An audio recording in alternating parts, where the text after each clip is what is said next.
What's up guys, this is GT Motion coming at you with a new drifting tutorial. This is actually an extension of my first drifting tutorial, so if you haven't seen that one, go ahead and click this link. That'll take you to my first drifting tutorial where it'll teach you the basics. Then once you're ready, you can come in here and I'll teach you some advanced drifting techniques. So we're going to go to free play, then we're going to go to hot lap.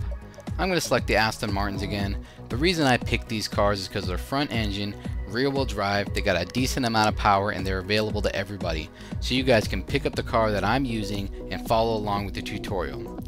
So I'm going to go ahead and get the Aston Martin 177. This car's got a whole bunch of horsepower and it's really fun to toss around the track.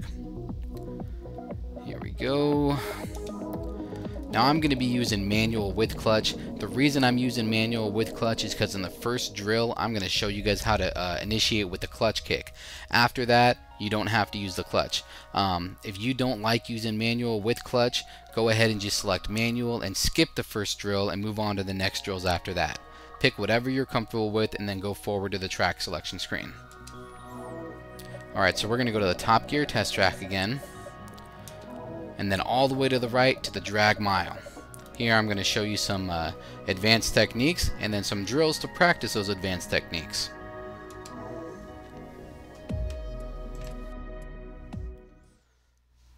Alright, so now you're in the game, ready to go. What I want you to do is push in the clutch, rev the throttle, then you're going to release the clutch while still revving the throttle, break the rear tires loose, and do a burnout. Boom, you're doing a burnout. Now the reason I had you do this is because this is essentially the same thing as doing a clutch kick while you're trying to initiate a drift. When you clutch kick to initiate the drift, you're just sending torque and power to the rear wheels to break them loose, and that's what's starting your drift. What you want to make sure though is that you're at the right RPMs when you do this. If you're too high, you're just going to bounce off the rev limiter, you're going to turn back and forth like this, and you're going to be very frustrated wondering why it's not working. You have to make sure that you're about mid-range in the RPMs when you push the clutch in. That way you'll be able to use that power band a little bit to break the rear tires loose.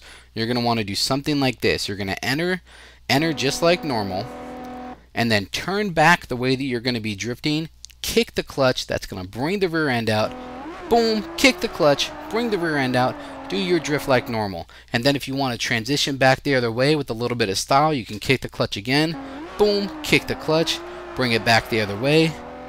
That is how you use a clutch kick in drifting. The clutch kick is used just to break the rear tires loose.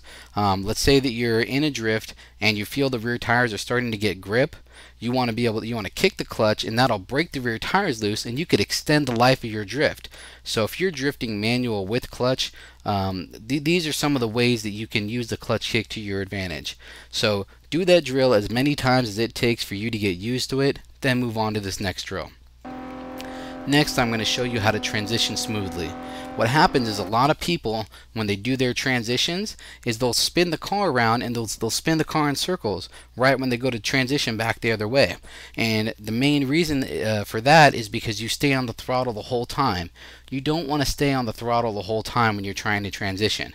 What you want to do is you initiate, boom, start your drift, and then right when you're about to transition back the other way, you're going to let off the throttle for a split second. What that does is it allows the tires to get grip. Once the tires get grip, it's going to whip the car back the other way. Once it whips the car back the other way, get back on the throttle, start counter steering and drifting back the other way. Boom! Counter steer back the other way, get back on the throttle. Boom! Counter steer the other way, get back on the throttle. Make sure that you're not staying on the throttle the whole time though. Right when you're about to turn back the other way, you want to let off the throttle for about a split second.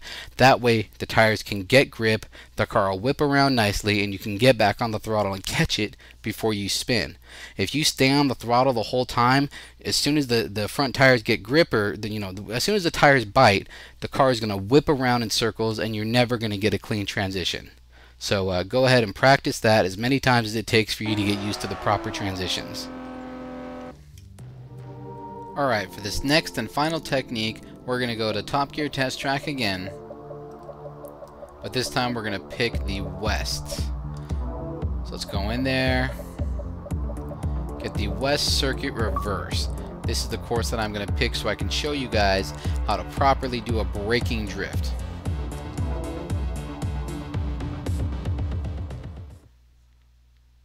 Alright guys, this is the last technique I'm going to show you. What I'm going to show you now is the braking drift, where you're just using the brakes and weight transfer to do your initiations. First thing you're going to do is get your speed up. You want to go fairly quick. I'm going to be on the left side of the track because it's a left-hand hairpin. Turn to the right. This is so we can start our weight transfer. What we want to do is have the weight on the left side of the car right now. That way when I turn back left, the weight's going to transfer from the left side of the car to the right side of the car, causing the rear end to come out. What happens is when you combine this with hitting the brakes, is it also brings the weight from the rear of the car towards the front of the car and makes for a nice aggressive flick on your initiation. Watch this. Boom! Hit the brakes. Did you see how nice that was? Did you see how quickly the car rotated? That was sweet. After this, you're just going to do the drift like normal. Work the throttle. Boom! Hit the apex. Nice exit. That is the braking drift. Do that drill as many times as it takes for you to get used to it, and then you can bring it into the real world and show your friends. This is my advanced drifting tutorial. I hope you enjoyed all the different drills that I showed you. I hope you can use them. If you liked the video, please like it, subscribe, and I'll come back at you with more fun videos like this one.